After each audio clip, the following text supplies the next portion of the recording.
welcome back to another Mental Health Monday. It is me, Tiffany. I am a licensed master social worker, and today we're going to be talking about part 2 of communication style.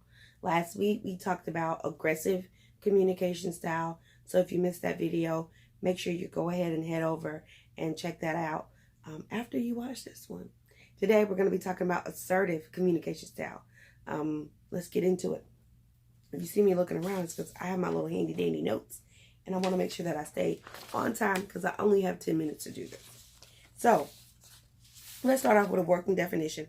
I always like to start off just, basic understanding what we're talking about.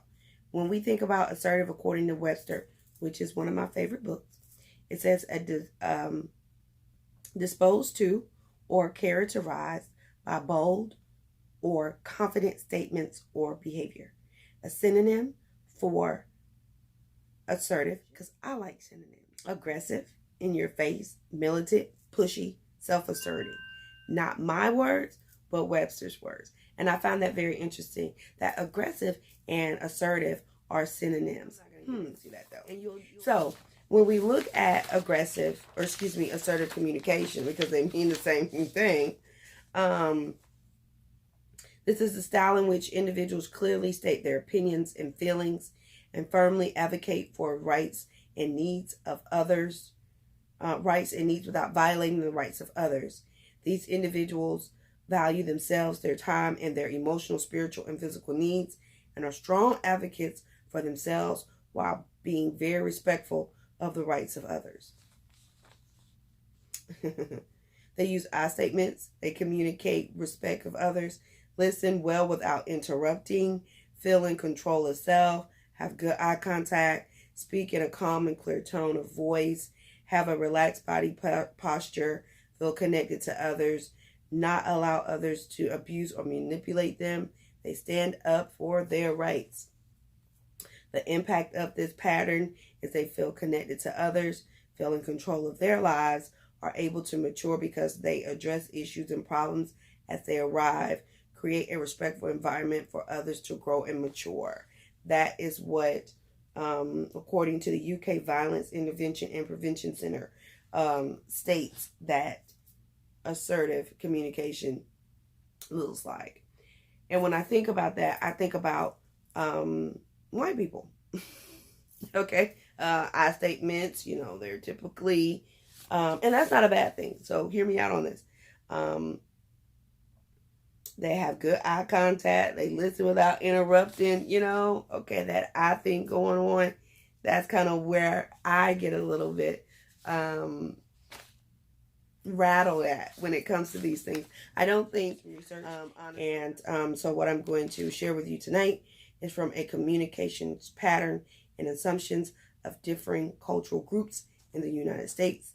It was adopted by from Elliot C.E. in 1999.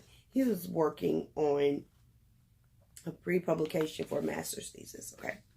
And let me tell you what I think about white people. Because, and this part is for my people of color. When we are communicating with what they coin as Anglo-European Americans, I think we need to understand the communication pattern of the people that we communicate with. So last Monday was for our Anglo-European American brothers and sisters. When you are communicating with our African American brothers and sisters, understanding that pattern, make sure you watch that video. So tonight, this is for our African American brothers and sisters when we communicate with our Anglo-European brothers and sisters, if all of that makes sense. Okay. So one thing I noticed when I did the research was how they are not animated at all. Okay. They say that emotionally expressive communication is not a preferred mode in public communication situations. In fact, European Americans worry that intensely emotional interactions may lead to loss of self-control and therefore should be avoided. According to Thomas Coachman, 1981, we talked about the book last Monday. Again, make sure you head on over there and watch that to get the title of that book. Okay, what people know is not necessarily expressed in behavior, okay? Another thing with their directiveness, European Americans tend to speak very directly about certain things.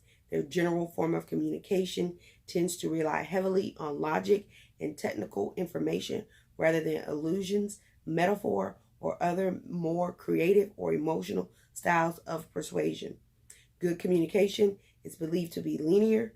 The speaker should move through their points in a straight, logical line with an explicitly stated conclusion, okay? According to Kaplan in 1967, Stewart and Bennett, 1991, all right? So, when we are communicating with our Anglo brothers and sisters, okay, we got to understand that it's just all logic. And nothing is wrong with that. I'm not saying this to pick at anyone or to berate anyone about how they communicate. This is all to help us understand that we don't need to be focused on, are they aggressive? Are they assertive? Are they non-assertive? We need to focus more on the pattern of the person's communication style when we are talking to them. Because that is when a conversation can be had. If I understand your pattern of communicating, you understand my pattern of communicating, then we can have a healthy exchange. Communication is not about changing one's way of speaking. It is only the way we transmit information. That is it. And so I don't want to say I don't believe it anymore. I'm just kind of pulling away from it as I do my own research. So that's why I'm having this conversation. If you have any comments, if you agree or disagree with me, I'd love to hear it. Make sure you drop it down in the comment box below, because I think this is a conversation that needs to be had. We have got to find a better way of how are we communicating with people that do not look like us, okay? And also, how do we communicate with people that do look like us? What does that mean? What does that look like? What are the patterns that we were taught when we were reared as children? What does that look like? All of that forms how we communicate with one another, okay? So, to my European brothers and sisters, not bashing how you communicate. Now I just understand it. I have to come at you with facts, logic only, no emotion, straight to the point. Point A, point B, point C. And then we'll be able to have some form of a healthy relationship. Right? Right. It doesn't, and you know what else it'll do? It'll stop us from saying, I'm not going to talk to them. Because they don't understand. No, let's do this exchange because we can coexist. We have to coexist. And we have to break the barriers of communication. And this is one way I believe that will help us do that. Understanding the patterns in which we, African Americans, and our brothers and sisters of the European descent will communicate. Again, communication is not about making you talk like me and I talk like you. It's just understanding the pattern of how we transmit information to one another. So if you like this video, give it a thumbs up. Make sure you head on over to our website and check out anything that we've posted. It's www.tiffany-empowers.com. If you like this, make sure you subscribe, give it a thumbs up, and make sure you share. Coming back next week, we're going to talk about non-assertive communication style, which is going to be great because we're going to impart in our Native Americans. Oh, I'm so excited. Y'all have a good week. Make sure you take care of your mental health, and I will definitely